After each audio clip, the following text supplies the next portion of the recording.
यीशु मसीह के नाम में इस मैसेज को सुनने और देखने वाले तमाम मसीह भाई बहनों को इस मैसेज में बहुत बहुत स्वागत करता हूँ। जय मसीह की दोस्तों, यह दिन जो चल रहे हैं, यह दिन प्रभु यीशु मसीह के जन्म के तौर पर भी हम स्मरण करते हैं। दुनिया के हर एक जगह पर, चाहे वो कोई भी देश हो, चाहे अमेरिका हो या भारत हो या अन्य कोई भी देश क्यों ना हो, तमाम देशों में प्रभु यीशु मसीह के जन्म के दिन के तौर पर हर एक व्यक्ति स्मरण करते हैं दोस्तों। परंतु दोस्तों, इन दिनों में भी, इन समयों में भी हमारा लक्ष्य केवल और केवल यही रहता है कि जितना भी हो सके प्रभु यीशु मसीह के सुसमाचार को हम तेजी से दुनिया के कोने कोने में फैला सके। क्योंकि दोस्तों, इन दिनों के बारे में हर कोई व्यक्ति जानता है कि इन दिनों में प्रभु यीशु मसीह के जन्म के तौर पर हर एक मसीही व्यक्ति जो प्रभु यीशु मसीह के पीछे चलने वाला व्यक्ति है, वह इन दिनों को प्रभु यीशु मसीह के जन्म के तौर पर स्मरण करता है। परंतु दोस्तों, इन दिनों में भी हम सभी मसीही भाई बहनों का सिर्फ और सिर्फ एक ही लक्ष्य, एक ही मकसद रहता है कि दिन प्रतिदिन प्रभु यीशु मसीह के सुसमाचार को दुनिया के कोने कोने में फैला सके। हम यही प्रयास करते रहते हैं कि इन दिनों में, क्योंकि दोस्तों इन दिनों में जो कि प्रभु यीशु मसीह को जानने की मनसा हर कोई रखता है, चाहे अन्य जाति हो या कोई भी ऐसे व्यक्ति रहते हैं कि इन दिनों में प्रभु यीशु मसीह के बारे में जानने की मनसा हर कोई रखता है। इसलिए दोस्तों, हमारा प्रयास सिर्फ और सिर्फ यही रहता है कि हम इन दिनों में भी प्रभु यीशु मसीह के सुसमाचार को बहुत ही तेजी से फैला सके। परंतु दोस्तों, जब भी हम सुसमाचार फैला रहे होते हैं, तब कई ऐसे लोग रहते हैं, जहां तक सवाल है, कई ऐसे खास करके धनवान लोगों का यह प्रश्न रहता है कि हमारे पास सब कुछ है, धन दौलत है, पैसा है, ऐसा आराम से हम जी रहे हैं, हमें किसी भी चीज की कमी घटी नहीं है, तो हम प्रभु यीशु मसीह पर विश्वास क्यों लाए। और उनका यह भी सवाल रहता है कि यीशु मसीह तो सबसे लास्ट में आया हुआ परमेश्वर है, इनसे पहले कई ऐसे परमेश्वर प्रभु हो गए और यीशु मसीह तो सबसे लास्ट आने वाला प्रभु है। यह हर एक वह अन्य जाति भाई बहनों का सवाल रहता है। तो दोस्तों, हम इसी सवाल पर चर्चा करेंगे। पहला सवाल जो रहता है कि हम क्यों यीशु मसीह पर विश्वास करें। हमारे पास तो सब कुछ है, धन दौलत है, हमारे पास इज्जत है, हमें कोई भी किसी भी चीज की कमी घटी नहीं है, यह सवाल। और दूसरा जो है कि यीशु मसीह सबसे लास्ट में आने वाला प्रभु है, तो फिर हम क्यों यीशु मसीह पर विश्वास करें। दोस्तों, हम इन सवालों पर चर्चा करेंगे और विशेष तौर पर एक और सवाल है जो यह है कि यीशु मसीह का उद्देश्य क्या था, उसके बारे में भी हम चर्चा करेंगे दोस्तों, देखा जाए तो संसार का जो भी प्रभु है वह हमें सब कुछ दे सकता है, धन दौलत दे सकता है, ऐसो आराम दे सकता है, हमारे पास कोई भी किसी भी चीज की कमी घटी नहीं हो सकती, हमें सुख शांति भी दे सकता है। परंतु दोस्तों, हर चीज तो हमें दे सकता है, परंतु अनंत काल का जीवन सिर्फ और सिर्फ यीशु मसीह ही दे सकता है। पापों से मुक्ति, पापों से छुटकारा केवल यीशु मसीहा ही दे सकता है। दोस्तों, जिस किसी का भी यह प्रश्न है कि हमारे पास सब कुछ है, हमें किसी भी चीज की कमी घटी नहीं है, तो हमें ध्यान देना चाहिए दोस्तों कि स्वर्ग का राज्य, पापों की मुक्ति, पापों से छुटकारा केवल यीशु मसीहा ही दे सकता है। क्योंकि लिखा है रोमियो की किताब में, इसीलिए सबने पाप किया और परमेश्वर की महिमा से रहित है।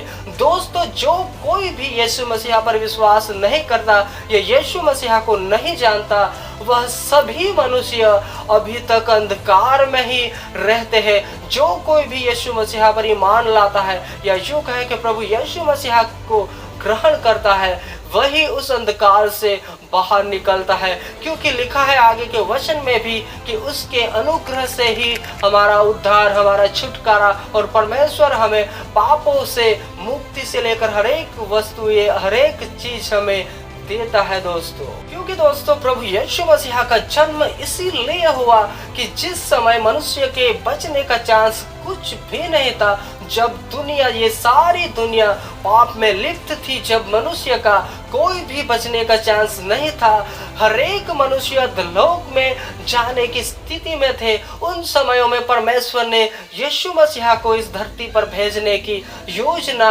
बनाई। क्योंकि दोस्तों परमेश्वर समझ चुका था कि बलिदानों से भी मनुष्य छुटकारा सदा काल का नहीं प्राप्त कर सकता। उस स्थिति में यीशु मसीहा को इस पृथ्वी पर भेजने की योजना बनाई, या यूं कहे कि खुद परमेश्वर इस पृथ्वी पर आने की योजना बनाई, और प्रभु यीशु मसीहा के बलिदान से हर एक मानव जाति बचाई जाती है। दोस्तों जो भी लोग या जो भी व्यक्ति यह सोच रहा है कि हमारे पास सब कुछ है, हमारे पास धन दौलत इज्जत ऐश और आराम है, परंतु दोस्तों अगर हमारे पास यीशु मसीह नहीं है तो दोस्तों हमारा जीवन किसी काम का नहीं है। क्योंकि अनंत काल का जीवन, पापों की मुक्ति केवल और केवल यीशु मसीहा ही दे सकता है। उसी के बलिदान से, उसी के ऊपर विश्वास करने से हमारे पाप क्षमा होते हैं दोस्तों, और उसी पर विश्वास करने से हमें अनंत जीवन प्राप्त होता है दोस्तों। क्योंकि दोस्तों यीशु मसीहा का जन्म इसीलिए हुआ था कि हर एक मानव जाति, हर एक व्यक्ति, चाहे कोई भी किसी भी धर्म का क्यों ना हो, उन तमामों के लिए यीशु मसीहा इस पृथ्वी पर बलिदान होने के लिए आए थे। और दोस्तों जो कोई भी यह कह रहा है कि यीशु मसीहा तो सबसे लास्ट में आने वाला प्रभु है, तो दोस्तों उसके बारे में परमेश्वर का वचन कहता है कि जब कुछ भी नहीं था तब प्रभु यीशु मसीहा थे। दोस्तों हम जो कुछ भी चीजें देख रहे हैं, चाहे उसमें सूरज हो, चाहे चांद हो, चाहे इस धरती पर भी हम जो कुछ भी चीजें देख रहे हैं, वस्तुएं देख रहे हैं, इन तमाम के बनने से पहले ही प्रभु यीशु मसीहा थे। क्योंकि हम एक ही वचन उसके बारे में देखेंगे। अगर दोस्तों हम ऐसे वचन देखने को जाए तो पुराने नियम में भी हमें कई ऐसे वचन मिल सकते हैं जो यीशु मसीहा के होने का दावा करते हैं, और यीशु मसीहा पहले से ही थे दोस्तों। जब कुछ भी नहीं था तब भी यीशु मसीहा थे। क्योंकि दोस्तों यूहन्ना की किताब में हमें बताता है कि आदि में वचन था और वचन परमेश्वर के साथ था, और यही आदि में परमेश्वर के साथ था। सब कुछ उसी के द्वारा उत्पन्न हुआ, और जो कुछ भी उत्पन्न हुआ उसमें से कोई भी वस्तु उसके बिना उत्पन्न नहीं हुई। उसमें जीवन था और वह जीवन मनुष्य की ज्योति थी, और ज्योति अंधकार में चमकती है और अंधकार ने उसे ग्रहण न किया। यहाँ पर वचन हमें बताने की कोशिश करता है कि जब कुछ भी नहीं था, आदि में शुरुआत में जब कुछ भी नहीं था, तब भी यीशु मसीहा थे, और यीशु मसीहा परमेश्वर के साथ थे, और यीशु मसीहा ही परमेश्वर थे। और आगे भी वचन हमें समझाने की कोशिश करता है कि जो कुछ भी उत्पन्न हुआ, यानी कि इस पृथ्वी पर या इस ब्रह्मांड में जो कुछ भी उत्पन्न हुआ वह यीशु मसीहा के बिना उत्पन्न नहीं हुआ। उसमें जीवन था और वह जीवन मनुष्य की ज्योति है दोस्तों। और आज भी अगर हम यीशु मसीहा से दूर हैं, या आज भी हम यीशु मसीहा को ग्रहण नहीं करते हैं, तो दोस्तों हम आज भी अंधकार में ही जी रहे हैं। और आगे भी वचनों में हमें बताया जाता है कि वचन देहधारी हुआ, यानी कि यीशु मसीहा को शरीर धारण करना पड़ा। जबकि पृथ्वी पर तमाम मनुष्य पाप में लिप्त थे, उस समय जिस समय की मनुष्य के बचने की आशा नहीं थी, उस समय परमेश्वर पुत्र यीशु मसीहा को देह धारण करना पड़ा, ताकि उसके बलिदान से सारी मानव जाति बचाई जाए। और यीशु मसीहा इसीलिए धरती पर आया कि हर एक मानव जाति को बचाया जाए दोस्तों। और दोस्तों एक और जो सवाल था वह यह है कि यीशु मसीहा का उद्देश्य क्या था। तो परमेश्वर का वचन हमें सिखाता है या बताता है कि मनुष्य का पुत्र खोए हुओं को ढूंढने और बचाने के लिए आया है। परमेश्वर ने अपने इकलौते पुत्र को इस संसार के लिए इसीलिए दे दिया, मानव जाति को बचाए। और यीशु मसीहा का उद्देश्य सिर्फ और सिर्फ यही था कि हर एक जो परमेश्वर से दूर है या परमेश्वर को नहीं जानने वाले व्यक्ति है, उन तमाम लोगों को ढूंढने के लिए ही यीशु मसीहा आया था। सीधे शब्दों में कहे तो हर एक मानव जाति को बचाने के लिए प्रभु यीशु मसीहा ने इस पृथ्वी पर जन्म लिया था। और दोस्तों, जब भी यीशु मसीहा इस पृथ्वी पर थे सेवकाई के दिनों में भी, तब भी वह यही लक्ष्य के साथ, यही उद्देश्य के साथ चल रहे थे कि हर एक खोए हुए को ढूंढे, यानी कि हर एक जो परमेश्वर से दूर थे, परमेश्वर को नहीं जानते थे, उन तमाम लोगों को बचाया जाए या उन तमाम लोगों को प्रभु परमेश्वर का संदेश सुनाया जाए। दोस्तों, यीशु मसीहा का लक्ष्य, यीशु मसीहा का उद्देश्य सिर्फ और सिर्फ यही था कि खोए हुओं को ढूंढे, यानी कि आज के समयों में भी हम जो भी प्रभु यीशु मसीहा की सेवकाई कर रहे हैं, चाहे कोई भी व्यक्ति क्यों ना हो। दोस्तों, इन वर्तमान समयों में भी हम सब का भी यही लक्ष्य, यही उद्देश्य होना चाहिए कि हम भी खोए हुओं को ढूंढे, या यूं कहें कि जो भी परमेश्वर से दूर है, उन तमाम लोगों को हम प्रभु यीशु मसीहा के पास वापस लाए। जो भी पापों में लिप्त हैं या किसी न किसी कारण से नहीं आ रहे वापस, उन तमामों के पास जाए और उसे वापस परमेश्वर के वचन सुनाए और पश्चाताप वह व्यक्ति करे और वापस प्रभु यीशु मसीहा के पास आए।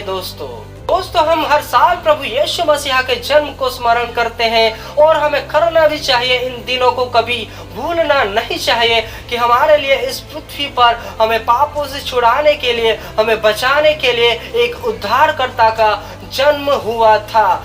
हर साल में हम प्रभु यीशु मसीहा के जन्म को स्मरण करते हैं दोस्तों, परंतु हमारा एक उद्देश्य, एक लक्ष्य जरूर होना चाहिए, जिस प्रकार यीशु मसीहा का था कि मनुष्य का पुत्र, क्योंकि मनुष्य का पुत्र खोए हुओं को ढूंढने और बचाने के लिए आया। दोस्तों, हम इन दिनों में भी परमेश्वर से प्रार्थना विनती करें कि हमें भी वह मन दे, वह प्रभु यीशु मसीहा का मन दे कि हम भी ऐसे खोए हुए लोगों को ढूंढे जो परमेश्वर से दूर है, जो परमेश्वर को नहीं जानते या प्रभु यीशु मसीहा को छोड़कर वापस संसार में चले गए हैं। उन तमाम को वापस सुसमाचार सुनाए और उन तमाम लोगों को जो किसी न किसी कारण से यीशु मसीहा से दूर हो गए हैं, उन्हें हम वापस समझाए और प्रभु यीशु मसीहा के पास वो वापस आने पाए। दोस्तों, और हम इन दिनों में भी प्रभु यीशु मसीहा के सुसमाचार को और भी तेजी से फैलाने पाए। दोस्तों, अगर आप इस चैनल पर नए हो तो इस चैनल को सब्सक्राइब जरूर कीजिएगा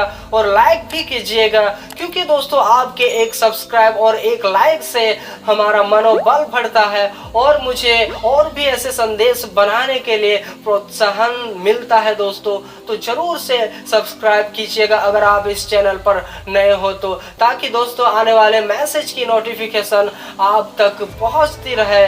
और दोस्तों, अगर आप ऐसे व्यक्ति हो जो सेवकाई करना चाहते हो या यूं कहे कि यूट्यूब के माध्यम से भी प्रभु यीशु मसीहा के सुसमाचार को देना चाहते हो, तो इस चैनल पर आपका स्वागत है। अगर आप ऐसे भी व्यक्ति हो कि आप अपनी गवाही को देना चाहते होंगे और आप इस चैनल पर आना चाहते होंगे, तो भी आपका स्वागत है। दोस्तों, अगर आप ऐसे भी व्यक्ति हैं कि आप अपना खुद का भी यूट्यूब चैनल बनाना चाहते हो और उस पर मैसेज को देना चाहते हो, तो हमसे संपर्क जरूर कीजिएगा। हम आपको हर एक चैनल कैसे बनाया जाता है, हर एक सेटिंग्स के बारे में और हर एक वीडियोज को कैसे अपलोड किया जाता है, हम गाइडलाइन करेंगे, ताकि आप दोस्तों आप भी यीशु मसीहा के संदेश को यूट्यूब के माध्यम से भी दुनिया के कोने कोने में फैला सको। दोस्तों, हमारा मकसद सिर्फ और सिर्फ यही है कि हर एक व्यक्ति प्रभु यीशु मसीहा में अपनी अपनी दौड़ को